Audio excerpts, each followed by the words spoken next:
Assalamualaikum warahmatullahi wabarakatuh. Saya Dwi Cahyaning Tias Surono, NIM 18 11 06 633. Saya dari Kebidanan S1 semester 5 Universitas Muhammadiyah Purwokerto. Di sini saya akan melakukan pendidikan kesehatan tentang kebutuhan gizi pada ibu menyusui. Selamat menonton. Assalamualaikum Ibu, perkenalkan saya Bidan Tias yang berjaga pada siang hari ini. Nah, Ibu, apakah sejauh ini ada keluhan? Tidak, Bu. Alhamdulillah ya, Bu. Semoga nggak ada keluhan sampai nanti.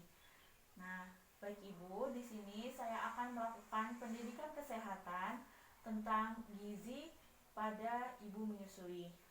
Apakah Ibu setuju? Ya, saya setuju, Bu. Nah, sebelumnya apakah Ibu pernah mendengar informasi tentang gizi pada ibu menyusui? Pernah sih, Bu, sedikit. Nah, yang Ibu ketahui itu seperti apa, Bu?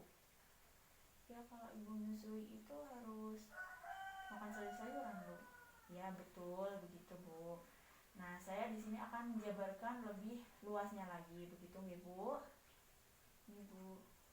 Ibu, pemenuhan nutrisi pada ibu menyusui atau ibu nifas itu sangat penting karena pemenuhan zat gizi yang seimbang sangat penting untuk pemulihan tubuh pasca persalinan, menjadi cadangan tenaga, lalu kesehatan ibu agar selalu optimum, dan untuk mempersiapkan agar ibu dapat menyusui sehingga ASI yang keluar untuk bayi itu bisa berkecukupan.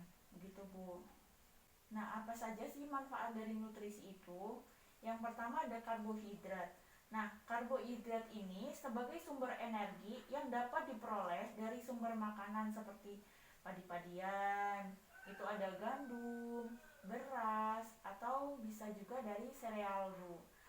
Nah, bisa juga dari umbi-umbian seperti singkong, ubi jalar, kentang, mungkin bisa juga dari jagung, kacang-kacangan kering, dan juga gula.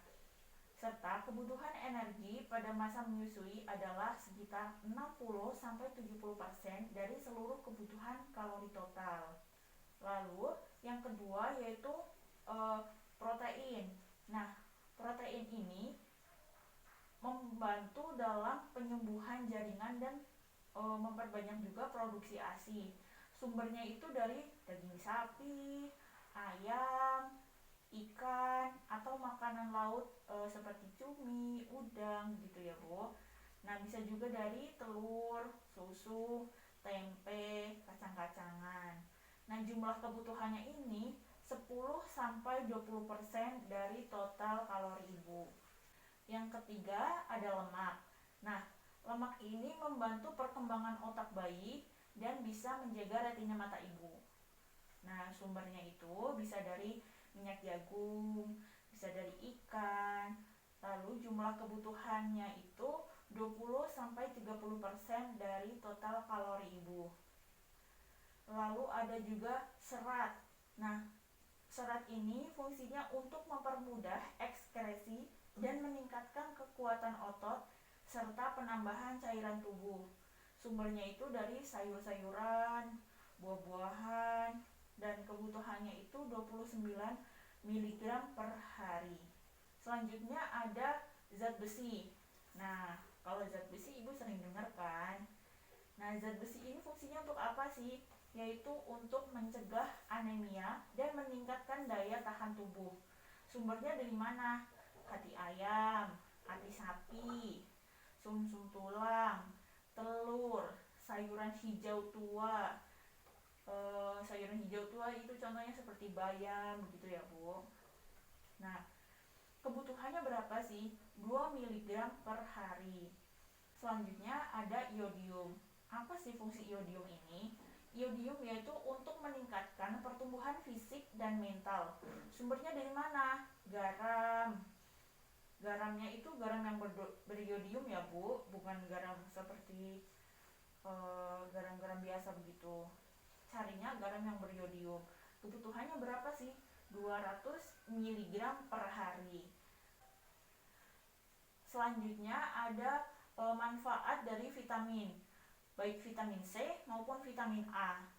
Manfaat vitamin sendiri yaitu untuk membantu meningkatkan daya tahan tubuh ibu dan untuk melancarkan atau membantu produksi ASI. Sumbernya, bagi vitamin A bisa berasal dari hati, sayuran hijau atau sayuran yang berwarna kuning. Sedangkan vitamin C itu bisa berasal dari buah-buahan, sayuran berwarna hijau, dan juga sayuran berwarna kuning. Nah, untuk kebutuhannya sendiri, vitamin C itu 95 mg per hari, sedangkan vitamin A 850 mg per hari. Nah, yang gak kalah penting ada cairan Bu, bahwa cairan ini digunakan untuk mencegah dehidrasi dalam diproduksinya menjadi ASI. Kebutuhan cairan ibu adalah 2,5 liter sampai dengan 3 liter per harinya. Cairan itu seperti air putih, susu, dan jus, Bu. Kebutuhan kalori ibu selama ibu menyusui yaitu sebanyak 2.900 kalori selama 1 hari. Nah, 2.900 itu bisa dibagi menjadi 3 porsi makan Bu, 3 kali porsi makan, yaitu makan pagi, makan siang, dan makan malam. Nah, di luar dari porsi yang tersebut, ibu juga bisa memakan makanan selingan seperti dessert atau makan buah-buahan. Namun, kalorinya tetap dihitung dalam kalori 2.900 gram tersebut, begitu Bu. Gimana sih cara memilih, mengolah dan menyajikan makanan secara benar? Nah, saya bagi tipsnya ya Bu. Memilih makanan yaitu dengan makanan yang segar. Jangan merendam sayuran yang sudah dipotong terlalu lama agar vitamin B dan C tidak larut dalam air. Dan selalu gunakan peralatan memasak yang bersih. Ketika memasak sayuran, jangan direbus terlalu lama agar vitamin di dalamnya tidak hilang. Ketika memasak daging dan ikan, usahakan sampai benar-benar matang ya Bu. Dan cara mengolahnya itu lebih baik dikukus, direbus atau ditim daripada digoreng. Jangan menggunakan peralatan untuk menyajikan makanan panas dari bahan plastik. Nah, ketika ngangkat, usahain taruh di mangkok atau apapun yang berbahan kaca mungkin begitu Bu. Yang penting jangan di plastik ya Bu. Nah, hindari juga menghangatkan makanan berkali-kali. Apa sih kerugiannya apabila ibu berpantang terhadap makanan tertentu? Nah, kerugiannya itu kemungkinan makanan-makanan yang dipantang justru mengandung gizi yang diperlukan oleh ibu sendiri, misalnya ikan, telur. Nah, kadang kan ada di suatu daerah itu biasanya masih menganut kepercayaan bahwa ibu melahirkan tidak boleh makan yang amis-amis. Nah, itu justru sebenarnya adalah sumber gizi Bu, nggak boleh gitu ya Bu. Jadi ibu harus pandai-pandai dalam memilih dan menerapkan tradisi yang ada di tempat ibu sendiri. Gitu Bu. Ini Bu.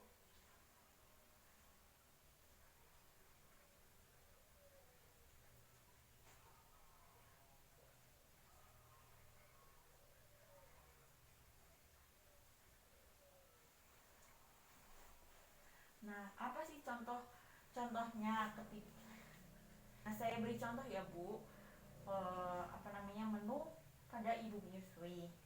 Misalkan dengan sayur bening daun kelor, terus dengan ikan kukus. Bisa juga ibu dengan meminum jus buah-buahan, baik itu jus jeruk, jus mangga, jus apel, apapun itu. Yang penting dalam batasan kalori itu. Tadi kalorinya berapa Bu? 2.900 gram Bu. Iya betul, 2.900 gram per hari. Nah, sejauh ini apakah ada yang ibu belum jelas atau mungkin saya menjelaskannya terlalu cepat begitu Bu? Ada yang ingin ditanyakan kembali mungkin? Belum sih Bu, udah jelas. Coba saya tanya, katanya kan udah jelas. Contoh dari sumber protein itu apa, Bu? Ikan, telur. Betul, Ibu, ikan, telur. Lalu untuk sumber vitamin A, dari sayuran hijau atau berwarna kuning. Ya, betul. Lalu sumber karbohidrat selain dari beras dan gandum bisa dari apa, Bu? Kentang, ubi. Ya, betul, Ibu. Berarti Ibu sudah paham ya, Bu? Semoga bermanfaat. Terima kasih. Nanti kalau ada keluhan atau apa yang Ibu butuhkan, Ibu bisa menghubungi saya. Gitu, Bu. Sehat-sehat, Ibu.